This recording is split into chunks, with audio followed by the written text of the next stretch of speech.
Muddee 14 bara 2018 akkuma hordoftaa fi daawwattoota GMN irraa oduu galgala kanaaf qindeeffadhe isinitti himaa jalqaba irratti hangafoota oduutti ni gala. Godina Salaalee Aanaa irratti hawaasni rakkoo hanqina bu'uuraalee misoomaa fi dhaabbilee tajaajila hawaasummaatiin dararamaa jiraachuun himameeti jira. Buufata baqattoota Tigraay keessatti beelli hammaachuun lammiileen du'aaf saaxilamaa jiraachuun himameera. Oduu bargamaatiin bulchiinsi Tiraamp Itoophiyaatti ambaasaadara USA dabalatee kan biyyoota Afrikaa 15 gara Waashingtanitti yaamuun himameera. Waraanni Siiriyaa humnoota Dimokiraataa Siiriyaa Kurdootaan durfamuu dhukaasaa dhaabuuf waliigaltee irra ga'uun isaanii himameeti jira. Egaa hordoftaa fi daawwattoota keenya kunneen hangafoota oduuti. Amma gara bal'ina oduu keenya isin dabarsa.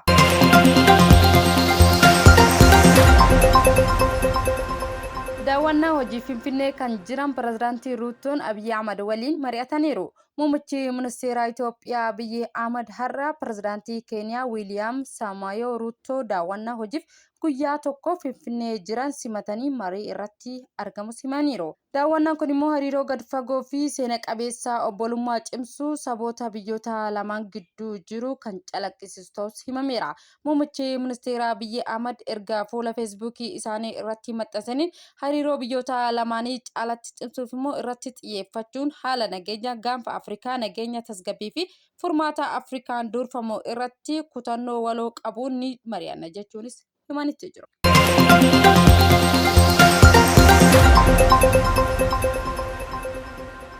Godina Salaalee Aanaa irratti hawaasni rakkoo hanqina bu'uuraalee misoomaa fi dhaabbilee tajaajila hawaasummaatiin dararamaa jiraachuun himameera.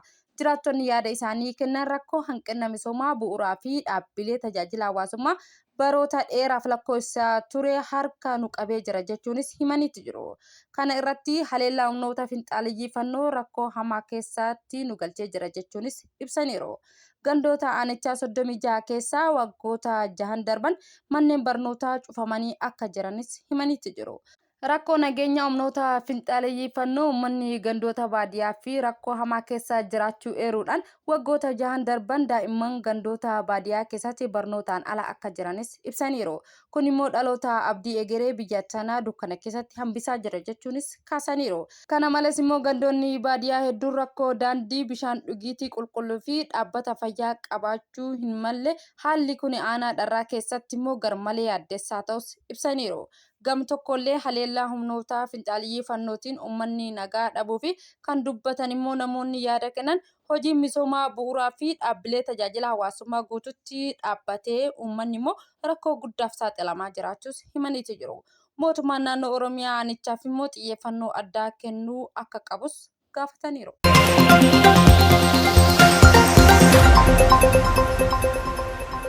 Buufata buqqaatota Tigraay keessatti beelli hammaachuun lammiileen du'aaf saaxilamaa jiraachuun himame. Naannoo Tigraay buufata buqqaatota Hintsas keessa kan jiraatan buqqaatonni hedduun rakkoo beelaa hamaatiin dhufeen saaxilamaa jiraachuunis himameera.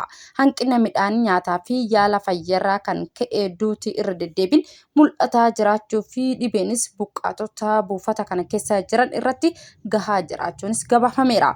Gabaasota miidiyaalee fi odeeffannoon argameen hanqinni nyaataa fi yaala irra deddeebiin duutii galmaa'aa jiraachuun haala namummaa yaaddessaa uumeeti jira jechuunis ibsameera. Akka gabaasni miidiyaalee naannichatti ergee ji'a bitootessaa bara 2024 as yoo xiqqaatee buqqaatonni 50 hanqina nyaataan hamaadhaan lubbuu isaanii dhabaniiru jechuun ibseera. Akkasumas immoo namoonni gara 1,700 ta'an immoo balaa wal fakkaatuun saaxilamuu danda'uudhaan jechuudha yaaddoo guddaa jiraachuus ibseeti jira. Rakkoon kun immoo manguddoota dubartootaa fi daa'imman irratti caalatti hammaachuu gabaasni kun ni mul'isa. Jiraattonni buufata buqqaatota Hintsas keessatti guyyootaafis immoo nyaata gahaa dhabanii hanqina nyaataatiin miidhaa qaamaa fi dadhabbii cimaa keessa akka jiraatanis himanitti jiru.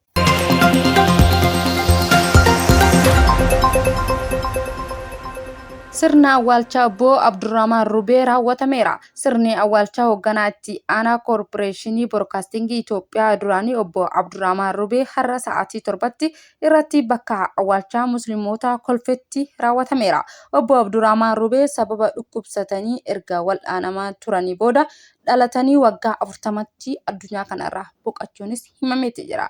Obbo Abdurrahman dhaabbilee miidiyaa adda addaa keessatti sadarkaa riippoortaraa irraa kaasee hanga hoogganaa olaanaa itti aanatti biyya isaanii tajaajilaniiti turaniiru. Fulbaanaa 27 bara 2014 irraa eegalee hanga guyyaa du'anitti hoogganaa olaanaa itti aanaa EBC ta'uudhaan tajaajilaa turaniiru. Obbo Abdurrahman Rubee bultii dhaabbachuudhaan ijoollee 3 kan horatan yoo ta'an immoo amala gaarii fi hojii cimaa hojjechuudhaan nama beekamudha.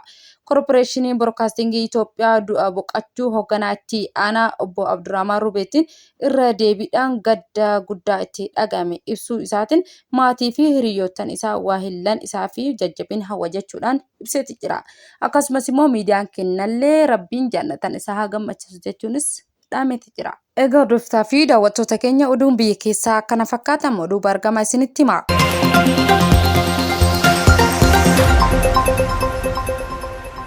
Bulchiinsi Tiraamp Itoophiyaa dabalatee ambaasaaddaroota USA kan biyyoota Afrikaa 15 gara Waashingitanitti yaamuu himaniitu jiru. Tiraamp biyyoota Afrikaa 15 ambaasaaddaroota Yuunaayitid Isteet gara Ameerikaatti yaamaniiru.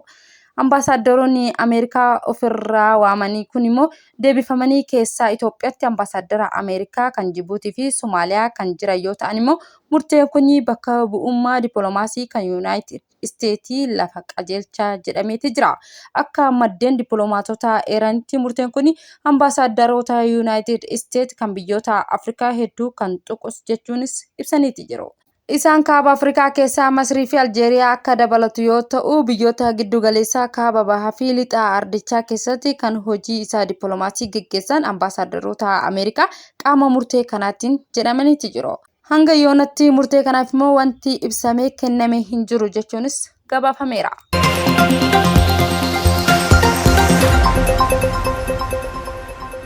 Waraana Siiriyaa humnoonni dimokiraatawaa Siiriyaa Kurdootaan durfamuu dhukaasa dhaabuuf walii galaniiru. Waraanni mootummaa Siiriyaa fi humni dimokiraatawaa Siiriyaa Kurdootaan durfamuu lola guyyoota magaalaa Alpoo fi naannoo ishee keessatti gaggeeffamaa turee fi lubbuu namoota hedduu galaafatee xumuruuf waliigalteerra ga'us ibsaniitu jiru. Waliigalteen kun kan bahe yaaddoo nageenyaa guutuu Siiriyaa keessatti cimee jiruufis kan ibsameera.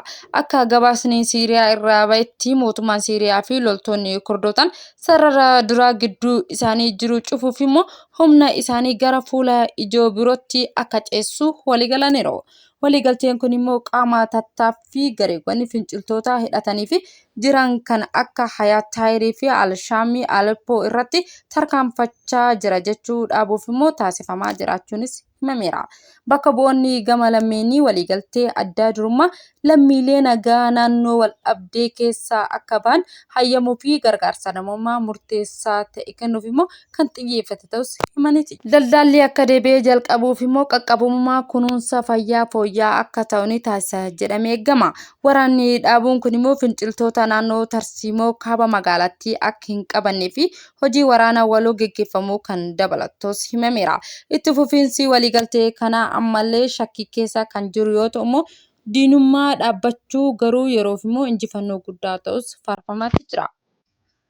Egaa hordoftoota fi daawwattoota GMN irraa oduun galgala kanaaf qindeeffannee kana fakkaata waan hangammaan nu daawwattanii nu hordoftaniif galata qabdan isin jecha miidiyaa keenya subscribe like share gochuudhaan maatii keenya ta'a akkasumas immoo yaada qabdan koomentara nuuf kaa'aa jechuudha galgala gaarii qabaadha.